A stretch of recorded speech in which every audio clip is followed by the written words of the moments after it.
오늘은 종려주일입니다. 종려주일은 예수님이 십자가 죽음을 앞두고 예루살렘에 입성하신 사건을 기념하는 날입니다. 자, 그러니까요, 이 사건이 일어난 때는 예수님이 십자가에 돌아가시기 며칠 전에, 불과 며칠 전에 일어난 사건이었다는 것입니다. 그러니까 마지막 그 예수님 죽기 전에 마지막 한 주간의 그 역사가 이제 시작되는 날이었다는 것이죠. 이 종려라는 이름이 붙은 이유는요, 당시에 예수님을 환영하던 사람들이 이 종려나무 가지를 흔들면서 환영을 했기 때문에 종려 주일이라는 말이 붙은 것입니다. 당시 수많은 유대인들은요, 자신의 겉옷을 길에 깔고 종려나무 가지를 흔들면서 예수님을 향해 호산나 외치면서 예수님을 열렬히 환영을 했습니다. 겉옷을 깔았다는 것, 그리고 호산나, 이 뜻이 무엇인가 하면 여호와여 구하옵나니 이제 나를 구원하소서, 우리를 구원하소서, 이런 뜻이거든요. 그러니까 자신의 겉옷을 깔고 그 예수님이 오시는 길을 이렇게 예비하면서 그렇게 호산나 외쳤다는 것은요, 이들이 예수님을 유대인의 왕으로, 자신들의 왕으로 모시기를 원했다라는 뜻입니다. 자, 그런데 그 현장에는요, 예수님을 이처럼 열렬히 환영하는 사람들 외에도 예수님의 제자들이 있었고요, 그리고 예수님을 잡아 죽이려고 하는 그런 바리새인들도 있었습니다. 예루살렘에 입성하시는 예수님을 맞이하는 이 세 가지 부류의 사람들이 있었는데요, 이 사람들이 어떻게 예수님을 바라보고 있었는가, 그것을 함께 보면요, 첫 번째 이 무리들의 반응을 보면요, 호산나 외치며 열렬히 환영하고 있습니다.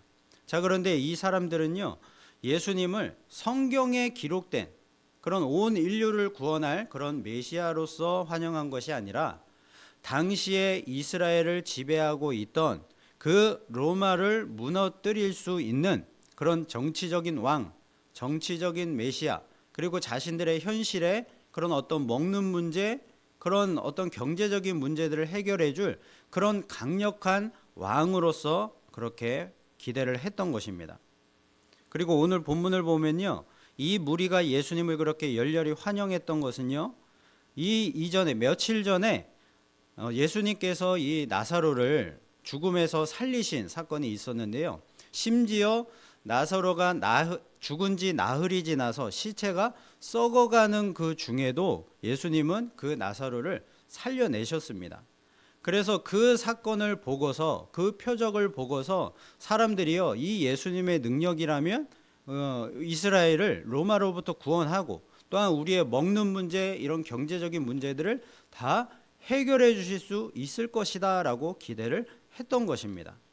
그러니까 이 무리들이 예수님께 바랬던 것은요, 어떤 영적인 구원, 그런 영생을 얻는 것, 그것이 아니라 당장의 자신들의 그런 현실적인 문제, 그런 문제를 해결해 줄 수 있는 그런 강력한, 또한 정치적이고 경제적인 왕을 원했던 것입니다. 자, 그리고 제자들의 반응을 보겠습니다. 제자들은요, 16절에 보면 제자들이 이렇게 반응을 합니다. 제자들은 처음에 이 일을 깨닫지 못하였다가 예수께서 영광을 얻으신 후에야 이것이 예수께 대하여 기록된 것임과 사람들이 예수께 이같이 한 것임이 생각났더라. 이 기록된 말씀이 무엇인가 하면 스가랴서 9장 9절의 말씀입니다. 그러니까요, 그 당시에 예수님께서 그렇게 나귀를 타고 예루살렘에 입성하는 이 모습을 스가랴 9장 9절에 분명하게 그렇게 몇백 년 전에 기록을 하고 있음에도 불구하고요, 그 사실을 깨닫지 못하고 있다가, 전혀 모르고 있다가 나중에 예수님께서 죽으시고 부활하신 이후에 예수님이 제자들을 찾아오셔서 그 사실을 깨닫게 해 주셨을 때, 그때 비로소 이 모든 것이 다 예수님의 그 구약 성경의 메시아 예언을 다 성취하시기 위해서 그렇게 하신 것이구나 라는 그 사실을 비로소 깨달았다는 것입니다. 예수님과 3년이나 그렇게 동고동락하면서 살았던 그런 제자들조차도 예수님이 왜 예루살렘에 입성을 하시는지, 왜 죽어야만 하시는지, 그 이유에 대해서 아무것도 모르고 있었다는 것이죠. 자, 그리고 바리새인들의 반응을 보겠습니다. 19절에 보시면요. 바리새인들이 서로 말하되 볼지어다 너희 하는 일이 쓸데없다. 보라 온 세상이 그를 따르는도다 하니라. 자, 이 말씀은요 무엇인가 하면 바리새인들이요 지금 서로 지금 자주 섞인 말을 하고 있는 것입니다. 그동안 우리가 예수를 잡기 위해서, 체포하기 위해서 그렇게 열심히 노력을 했는데, 이 종교 권력을 다 동원해서 예수를 잡아서 그렇게 투옥하고자 그렇게 노력을 했는데, 지금 온 유대 사람들이 다 예수님을 이렇게 환영하고 유대인의 왕이라고 칭송하고 있는 모습을 보니까 정말로 우리가 그동안 해왔던 일들이 정말로 쓸데없는 일이었구나. 이제 민심이 예수님께 돌아섰으니 이들이 찬양한 대로, 유대인의 왕이라고 찬양한 대로 예수님이 유대인의 왕이 되는 것은 시간 문제구나 라고 그렇게 한탄을 했다는 것입니다. 자, 그리고요 당시에 이제 정보력에 탁월했던 로마도요 이러한 상황을 잘 알고 있었을 것입니다. 그래서 예수라는 사람이 갑자기 이 유대인의 왕으로서 이렇게 급부상하고 있구나라는 이 사실을 알고 있었을 것입니다. 자, 그리고요 게다가 이 다음 날, 이 종려 주일 다음 날요 예수님께서 이제 성전에 들어가셔서 성전 청결 운동을 하시죠. 그 성전에서 뭐 각종 동물들을 파는 자들, 그리고 뭐 환전하는 자들, 그들을 다 내어 쫓으시면서요 내 집은 만민이 기도하는 집이다라고 말씀을 하십니다. 그래서 이 사건은요 당시의 종교 지도자들, 바리새인들을 포함한 종교 지도자들의 그런 어떤 종교적인 권위, 그리고 경제적인 이득, 이 모든 것들을 다 비난하는 사건이었던 것입니다. 그래서 이 종교 지도자들이 예수님의 이 하시는 일들을 보고 너무나 충격을 받았던 것이죠. 그래서 자존심이 상했던 것입니다. 그래서 이 바리새인들은요 이제 결단을 한 것이죠. 이 예수를 죽이지 않으면 안 되겠다라는 결심을 한 것입니다. 결국에 그들이 이제 이 지도자들이 앞장서서 예수를 죽이는 데 이르게 되는 것이죠. 여러분, 이 세 부류의 사람들의 공통점이 무엇입니까? 이들은요 예수님이 진짜 메시아이신가? 성경에 기록된 메시아이신가? 우리를 죄로부터 구원할 메시아가 되실 수 있는가? 이곳에는요 전혀 관심이 없었습니다. 오로지 자신들의 현실적인 문제, 자신들이 어떻게 하면 더 영광을 누리고 더 세상적인 복을 받고 지금 로마의 그런 압제로부터 벗어날 수가 있는가, 이것에만 몰두하고 있었다는 것이죠. 여러분이 만약에 그 현장에 계셨다면 과연 어떠한 부류의 사람이었을 것 같습니까? 우리는 과연 지금처럼 이렇게 믿음을 지키고 예수님을 성경에 기록된 메시아로서 그렇게 영접할 수가 있을까요? 아마도 우리는요 그 세 부류의 사람들 중에 한 부류였을 것입니다. 당시의 유대인들은요 예수님이 로마의 압제로부터 자신들을 해방해 줄 정치적인 메시아, 강력한 왕이라고 생각을 했습니다. 하지만 예수님이 원하신 구원은요 로마로부터의 그런 독립과 자유가 아니라 죄와 사망의 권세로부터의 영원한 해방이었습니다. 사람들은요 현실의 그 빵과 자유를 원했지만 예수님은요 영원한 생명과 참된 안식을 우리에게 주시기 위해서 오셨던 것이죠. 지금 우리도요 예수님께 자꾸만 엉뚱한 것을 기대할 때가 있습니다. 빵과 자유라는 현실적인 문제 해결만을 주님께 간구하는 것이죠. 예를 들면 우리가 기도원에 가서 기도하는 것을 이제 생각을 해보면요, 우리가 기도원에 가서 기도하는 것은 참으로 좋은 일입니다. 또 우리가 마땅한 일이고요, 때로는 그렇게 기도원에 가서 집중적으로 기도하는 것이 우리에게 필요할 때가 있습니다. 자, 그런데 만약에요 여러분, 우리가 기도원에 가서 그 기도원 원장님께 헌금을 따로 드리면서요 우리 자녀들을 위해서, 또한 나의 그런 문제들을 위해서 기도해 달라라고 특별하게 부탁을 하는 것을 한번 생각해 보십시오. 물론 이렇게 부탁을 기도 부탁을 하는 것 자체가 잘못됐다는 것은 아니지만 자칫 잘못하면요 우리가 마치 그 점 보는 것처럼 그렇게 변질될 우려가 있기 때문에 조심을 해야 된다는 것입니다. 우리가 기도를 부탁하는 그 진짜 마음이 무엇인가를 우리가 알아야 한다는 것이죠.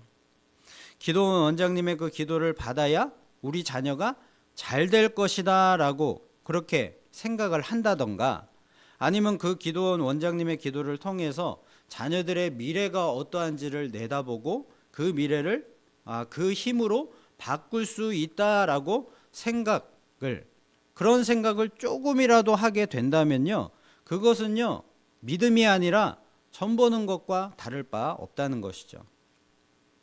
사울 왕이요 그 블레셋과의 전쟁을 앞두고서 너무나도 두려워서 이제 사무엘이 죽은 상태였거든요. 근데 그 사무엘을 불러내서 그 죽은 사무엘에게 물어보기 위해서 하나님께 묻지 않고요, 그 죽은 사무엘을 불러서 묻기 위해서 엔돌의 신접한 여인을 찾아갑니다. 그러니까요, 이 사울은요 하나님께 대한 믿음은 다 사라졌고요, 그런 어떤 신접한 무당 같은 자들을 찾아가서 그 어떤 뜻을 물었던 것입니다. 사무엘을 불러내서 그 전쟁에서 어떻게 하면 이길 수 있는가, 그것을 물어봤던 것이죠. 그와 같다는 것입니다. 여러분, 예수님은요 우리들의 현실의 문제들, 돈 문제, 직장 문제, 자녀 문제, 정치 외교 문제, 지금의 그런 중동 전쟁 같은 그런 전쟁의 문제들, 물론 그런 모든 것들을 다 해결하실 수 있는 분이십니다. 그러나 그런 문제들을 해결하기 위해서 오신 분이 아니라는 것이죠. 그 목적을 위해서 오신 분이 아니라는 것입니다. 예수님은요 섬김과 희생을 통하여서 우리에게 진정한 영생과 참된 안식을 주시기 위해서 오신 메시아이십니다.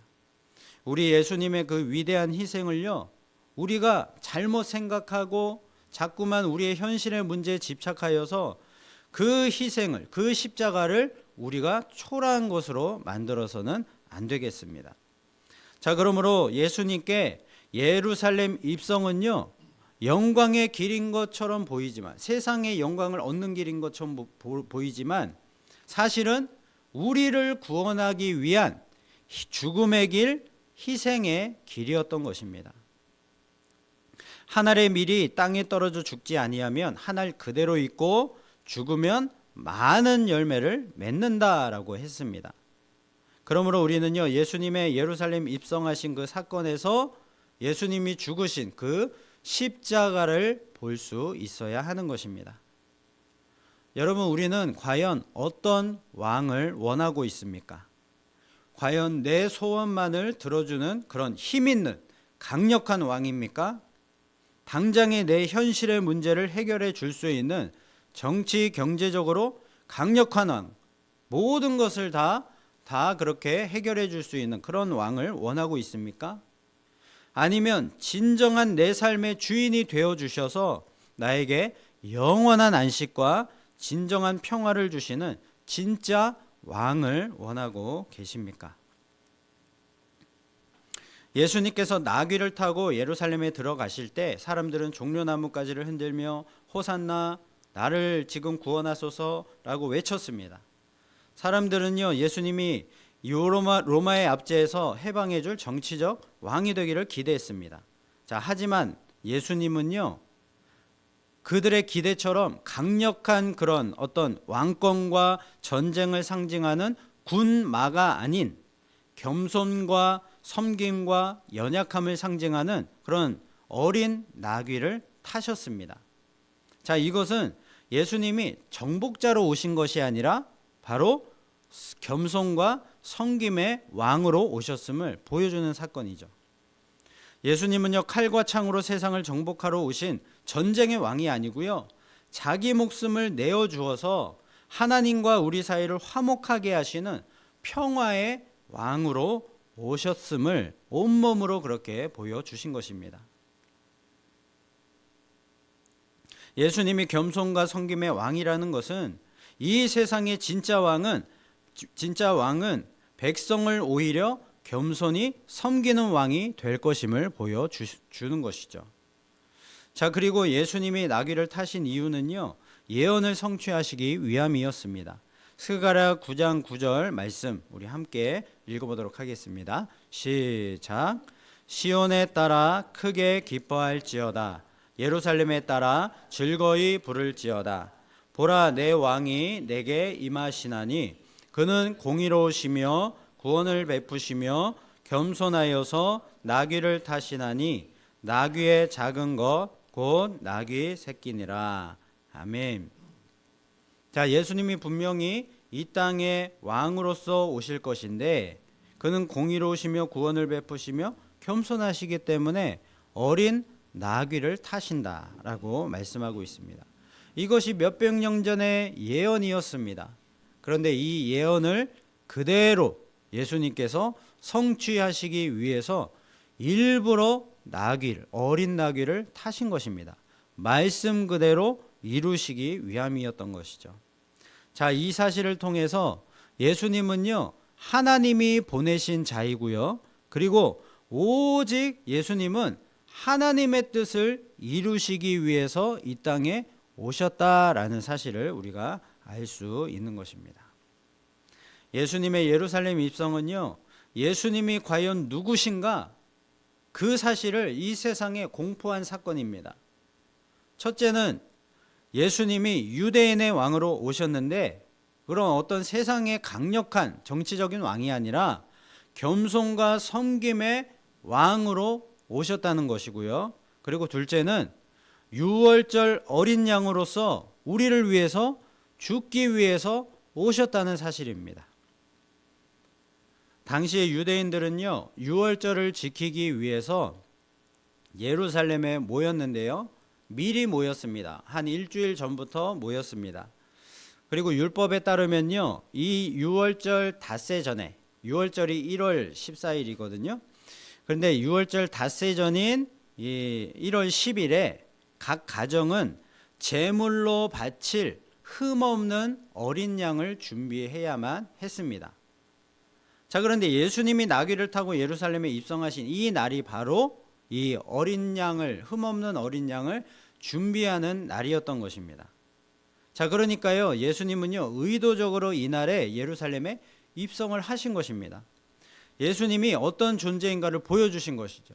예수님은 스스로 세상 죄를 지고 가는 하나님의 어린 양으로 선택이 되시고 희생되시기 위해서 이 세상에 오셨다라는 것을 보여주고 계시는 것입니다. 내가 이스라엘의 왕으로 예루살렘에 입성을 한다. 그러나 나는 세상 왕들처럼 군림하는 왕이 아니라 겸손과 섬김의 왕으로서 유월절 어린 양이 되어서 너희를 위해 죽으러 왔다는 것이죠. 예수님의 예루살렘 입성 후 단 5일 만에 어떻게 되었습니까? 이 호산나라고 주님을 환영하며 환호하던 군중들이요, 돌변을 하여서 이제는 예수님을 십자가에 못 박으라, 그렇게 성나게 외치는 군중으로 변했습니다.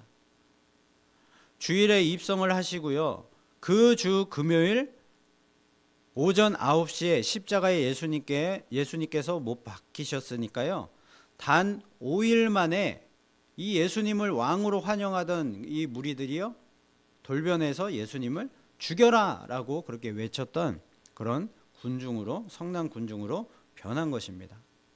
자, 그렇게 된 데에는 중요한 이유가 있습니다. 예수님은요, 예루살렘 입성 다음 날 이 성전에서 장사하는 이들을 내쫓으셨습니다. 자, 이것은 당시에 종교 지도자들의 권위와 경제적 이익을 정면으로 비판한 사건이었고요, 결국에 그들이 예수님을 죽이기로 결심하는 결정적인 계기가 되었던 것이죠. 자, 그리고 예수님은요, 이 예루살렘 입성을 통해서 자신이 바로 이 구약의 그 메시아 예언을 성취하러 오신 분이다 라는 것을 공개적으로 선포를 하셨습니다. 그러니까 이 선포를 통하여서 예수님이 하나님의 아들이시고 진정한 참된 이 세상을 구원할 메시아이시다라고 선포를 하신 것이죠. 그래서 이 하나님의 아들이라는 신성 모독의 죄명을 받고 재판을 받아서 십자가에 달리게 되신 것이었습니다. 여러분, 우리의 구원을 위해서 예수님이 왜 필요한 것입니까? 예수님 말고는 다른 어떤 사람, 다른 존재는 우리의 구원을 위해서 어떤 능력을 베푸실 수 없는 것입니까? 예수님만이 죄가 없으신 사람이고요. 그리고 신성과 인성을 동시에 가지신 유일한 존재가 되시고요. 하나님의 아들이시기 때문에 예수님이 아니면 우리의 구원을 이루실 수가 없는 것입니다. 만약에 예수님이 아닌 다른 어떤 성인 군자 한 사람이요 십자가를 진다고 한다면요, 그것은요 구약의 그냥 하나의 희생 제사처럼 양이나 소가 희생한 것과 다르지 않는 것입니다. 그래서 그 제사를 한번 드린다고 할지라도요 계속해서 희생 제사를 계속해서 드려야만 하는 것입니다. 그러나 하나님의 아들이시며 죄가 없으신 완전한 사람이신 예수님이 단번에 십자가에서 스스로 유월절 어린 양 제물이 되셔서 희생 제사를 드리니까요, 창조 때부터 그리고 앞으로도 영원까지 존재하는 인류의 모든 죄를 다 대속하는 효과가 있게 된 것입니다. 그래서 그 한 번 예수님의 그 십자가 제사로 모든 인류의 죄 용서함이 충분했던 것이죠. 자, 그래서 예수님은요 제자들과의 마지막 만찬 때 떡을 떼시고 잔을 나누시면서 이 떡은 너희를 위하여 주는 내 몸이고 이 잔은 내 피로 세운 새 언약이니 받으라, 먹고 마시라. 그리고 이것을 행할 때마다 나를 기념하라 명령하신 것입니다. 예수님의 그 십자가 제사가 어떤 의미를 갖고 있는지를 우리에게 알려주신 것이죠. 이 세상이 끝날 때까지 이 성찬식을 하면서 예수님만이 우리의 유일한 희생 제물이 되셔서 구원자가 되셨음을 기억하라는 것입니다. 예수님이 아니면 우리의 구원이 이루어질 수 없다는 사실을 늘 기억하라는 것이죠. 예수님이 우리의 구원을 위해서 자신의 몸과 피를 다 주셨다는 것을 잊지 말고 그 사실을 믿어야만 우리는 영생을 얻을 수 있다라는 것을 가르쳐 주시고자 그렇게 보여주신 것입니다. 자, 그런데 당시에 이 성찬 의식은요 믿지 않는 자들에게는 아주 큰 오해를 불러일으켰습니다. 예수님의 이 몸과 피를 서로 이렇게 제자들이 먹고 마신다 하니까요 예수 믿는 사람들을 식인종으로 오해를 한 것이죠. 그리고 율법을 잘 알고 있었던 유대인들 사이에서도 오해가 있었습니다. 왜냐하면 율법을 보면요 생명이 이 피에 있다고 했고요, 그리고 그래서 어떤 육체의 피든지 먹지 말라라고 율법에 규정하고 있기 때문입니다. 자, 그런데 예수님은요 이 제자들에게 잔을 주시면서 뭐라고 하십니까? 이 잔이 내 피다, 내 피로 세운 새 언약의 피니까 이것을 받아 마시라 그랬습니다. 그리고 이것을 행할 때마다 나를 기념하라 말씀을 하셨습니다. 자, 그러니까요 당연히 이 피를 마신다고 하니까요 당연히 이 유대인들이 오해할 만도 했던 것입니다. 여러분, 그런데 성경에 왜 피를 먹지 말라라고 그렇게 율법에 나온 것일까요? 피는요 생명의 근원을 의미했기 때문입니다. 고기와는 달리 생명인 피를 먹는 것은 생명의 근원을 취하는 행동이기 때문에 금했던 것입니다.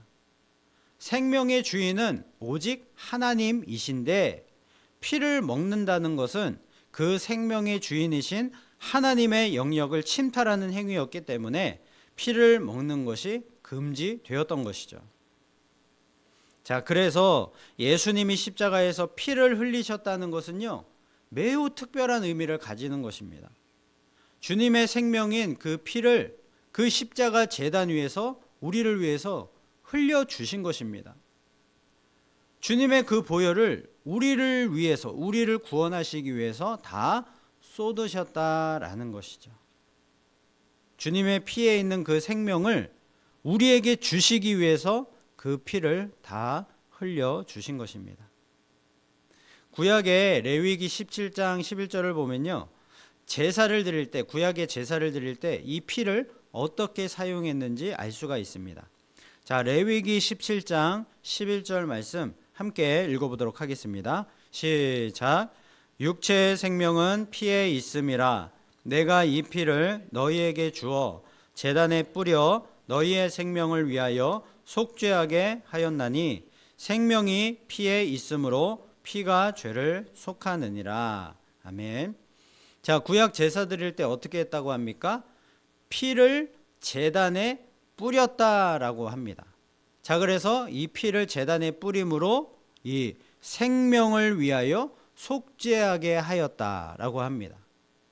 자, 그러니까요, 우리가 제사를 드릴 때 이 어떤 양이나 소에게 우리의 죄를 이제 안수하면서 죄를 전가를 하고요, 이 제물에게 전가를 하고 이 피를 가지고 이 제단에 뿌려서 그 피를 뿌릴 때에, 그 양이나 소의 피를 뿌릴 때에 우리의 죄가 속해졌다는 것입니다. 그리고 우리가 다시 새 생명으로 태어나게 되었다라는 것이죠. 자, 그러므로 본래 생명을 속죄할 때는요, 피는 먹는 것이 아니고요, 어떻게 하는 것입니까? 피는 제단에 뿌리는 것입니다. 그러니까 구약의 이 말씀대로라면요, 우리의 생명을 속죄할 때 어떻게 해야 됩니까? 예수님의 피를 마시는 것이 아니라 예수님이 그 십자가 제단에 자신의 피를 뿌려야만 맞는 것입니다. 자, 그렇다면 왜 예수님은요, 자신의 피, 새 언약의 피를 우리에게 마시라고 그렇게 말씀을 하신 것일까요? 이것을 정확하게 이해하기 위해서는요, 구약의 그 제사법에 대해서 알아야 되는데요, 죄를 짓는다는 것은 원래 생명을 내놓아야 하는 문제입니다. 왜 그렇습니까? 죄의 삭은 사망이라고 하나님께서 먼저 규정해 놓으셨기 때문입니다.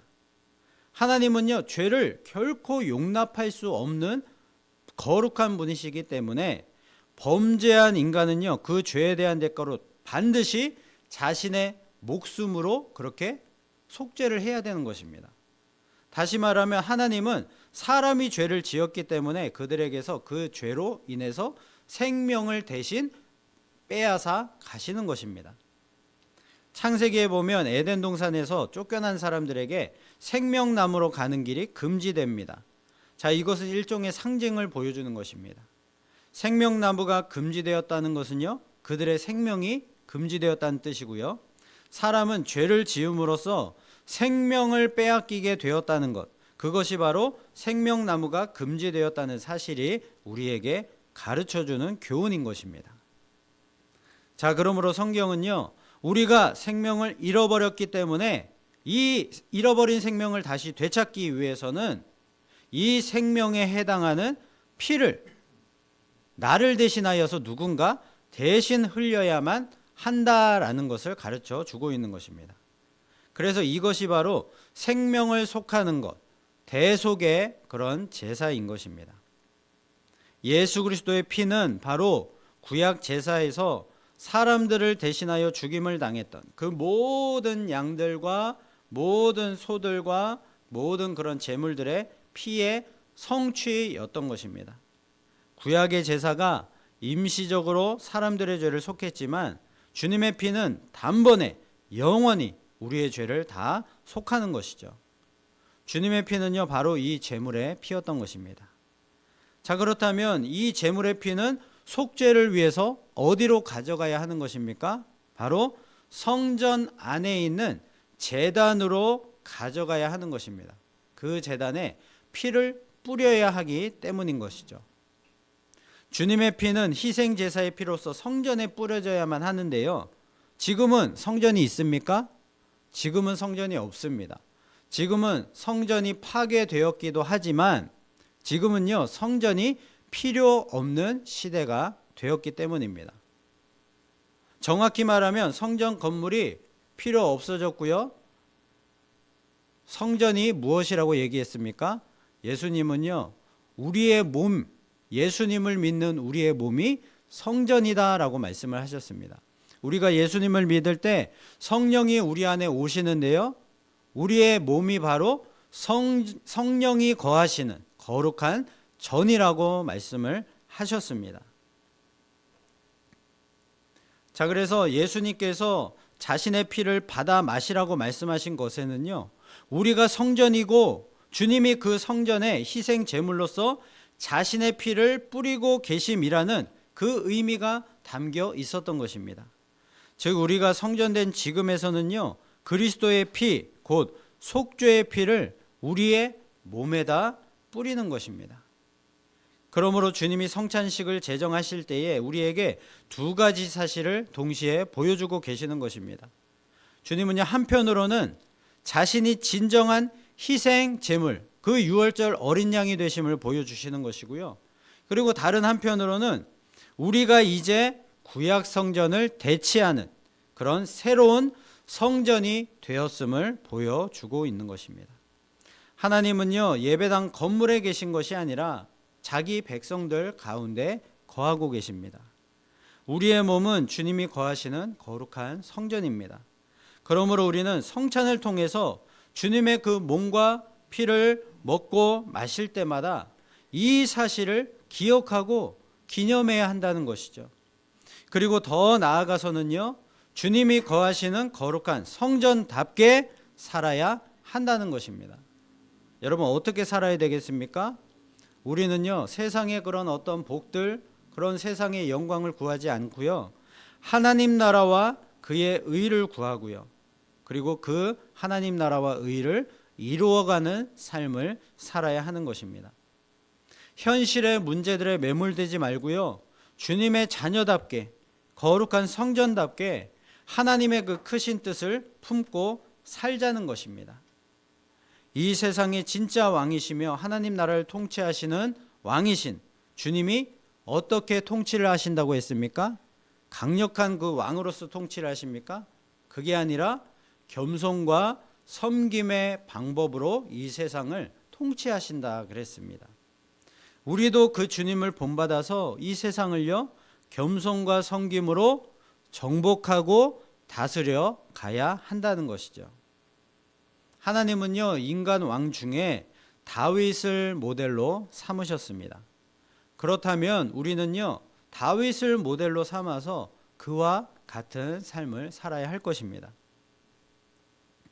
시편 119편이 이제 다윗이 지은 시인데요, 이 119편은 176절까지 있습니다. 어마어마하게 긴 그런 이제 성경장이죠. 자, 그런데 이 119편을 나중에 여러분 한번 찾아보시면요, 이 176절 9절 한 구절 한 구절마다요 다 말씀이라는 단어가 들어 있습니다. 말씀 또는 법도, 율례, 이런 단어가 그 한 구절 9절마다 다 들어가 있습니다. 그래서 이것은요, 다윗이 얼마나 하나님의 말씀을 사모했는가, 그 말씀대로 살기를 노력했는가, 그 말씀을 얼마나 귀하게 여겼는가라는 사실을 알 수가 있는 것입니다. 그리고요, 다윗이 어떻게 기도를 했습니까? 다윗은요, 모든 것을 다 하나님 앞에 의뢰했습니다. 물어봤습니다. 하나님의 뜻대로 하기 위해서, 혹시라도 하나님의 뜻대로 못하는 것이 없게 하기 위해서 하나님께 무엇이든지 하나하나 다 물어보고 답을 구하여서 하나님의 뜻대로 행하기를 노력했습니다.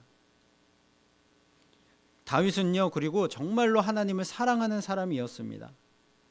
다윗이 도망 다닐 때요, 사울을 피해서 도망 다닐 때 사울을 죽일 수 있는 절호의 기회가 2번이나 있었습니다. 그런데도 다윗이 왜 사울을 죽이지 않았습니까? 하나님이 이 사울을 그래도 하나님이 기름 부어 세우신 왕인데 내가 이 사울을 죽일 수 없다라고 하면서 하나님의 그 주권을 인정했던 것이죠.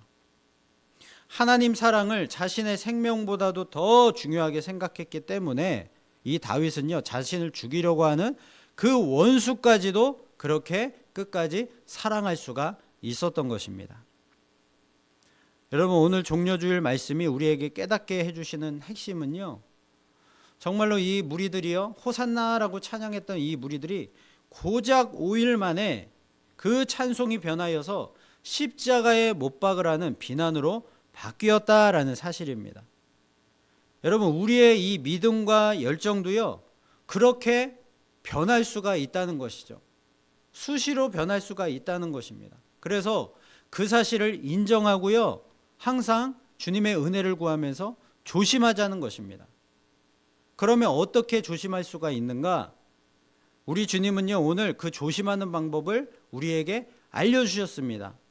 바로 성찬식을 할 때마다 나를 기념하라, 나를 기억하라 라는 것입니다. 나의 피 곧 새 언약의 피를 받아 마시라고 하시면서 우리의 성전된 몸에 주님의 피를 다시 뿌리고요, 십자가에서 유월절 어린 양이 되셔서 우리를 위해서 그 보배로운 피를 흘려주신 주님의 그 사랑과 그 뜻을 잊지 말고 기억하며 살자는 것입니다. 물론 우리가 성찬식을 자주 할 수 있는 환경은 아니지만 성찬식을 할 때에는요, 그 의미를 우리가 되새기고요, 기억하기를 힘써야 하고요, 또한 주님의 그 말씀을 읽고 묵상함을 통하여서 나를 위해서 십자가에 돌아가신 그 사랑 기억하기를 힘써야 한다는 것입니다. 그래서요, 세상의 환경과 상황의 변화에 따라서 두려워하지 말고요, 그리고 사람들의 말, 그런 칭찬들에 믿음 흔들리지 말고요, 고난의 자리까지 주님과 끝까지 동행하는 참된 제자의 길을 가라는 것이 오늘 말씀을 통한 우리 주님의 뜻입니다. 여러분, 그래서 종려주일은요, 우리 삶의 왕좌를 주님께 내어드리고 그분이 걸어가신 고난의 길에 기꺼이 동참하기로 결단하는 날이 되어야 하는 것입니다. 여러분, 이제 한 주간 고난주간이 시작됩니다. 우리가 고난주간을 매해 이렇게 보내고 있는데요, 특별히 올해 고난주간은 어떻게 보내야 좋을 것인가 좀 생각을 해봤는데, 우리도 주님이 고난받으신 그 역사의 시간 속으로 함께 말씀을 통해서 찾아 들어가서 주님과 함께 이 고난주간을 함께 보내보자라는 것입니다. 자, 그래서요, 잠시 후에 있을 성찬식을 통해서 이 주님의 십자가와 피 흘리심을 우리가 묵상하는 시간을 갖기를 원하고요. 또 한 가지는 이 고난주간을 지내면서 이 고난주간에 주님이 행하신 그런 행적들, 그리고 주님이 말씀하신 말씀들, 예루살렘 입성부터 그리고 주님이 죽으시고 장사되기까지의 이 모든 고난주간의 기록들을 우리가 찾아서 한번 읽어보자라는 것입니다. 그래서 주보에 보시면 그 예수님의 그 행적, 고난주간의 행적이 나와 있는 그런 말씀들을 제가 적어놨습니다. 그래서 마태복음, 마가복음, 그리고 누가복음, 요한복음에 나오는 그 부분들을 제가 적어놨는데요, 그 부분들을 이번 고난주간에 한번 말씀을 읽으시면서 함께 찾아보고 그 말씀을 통해서 묵상해 봤으면 좋겠습니다. 자, 그래서요, 주님이 우리 제자들에게 바라시는 진짜 그런 삶은 무엇인가 함께 발견하는 그런 시간이 되기를 원합니다. 십자가 죽음 없는 부활은 없듯이 고난 없는 영광은 없습니다. 우리도 부활의 영광을 얻기 위해서는요, 예수님이 가신 그 고난의 길을 따라가야 하는 것입니다. 신자에게는 그 고난의 길을 가는 것이 당연합니다. 그 길은 좁은 길이요, 좁은 문으로 들어가야 합니다. 그러나 그 길 끝에는 부활의 영광이 우리를 기다리고 있음을 여러분 믿으시기를 바랍니다. 그러므로 현실의 고난과 문제들 때문에 두려워하면서 현실을 자꾸만 피하려고 하지만 말고요, 다른 방법으로 이 현실의 문제들을 해결하려고 하지만 말고요, 우리 주님처럼 당당히 이 고난을 마주하고요, 죄와 사망을 이기신 주님을 믿음으로 의지함으로 최후 승리를 얻는 저와 여러분 다 되시기를 예수 그리스도의 이름으로 축원을 드립니다.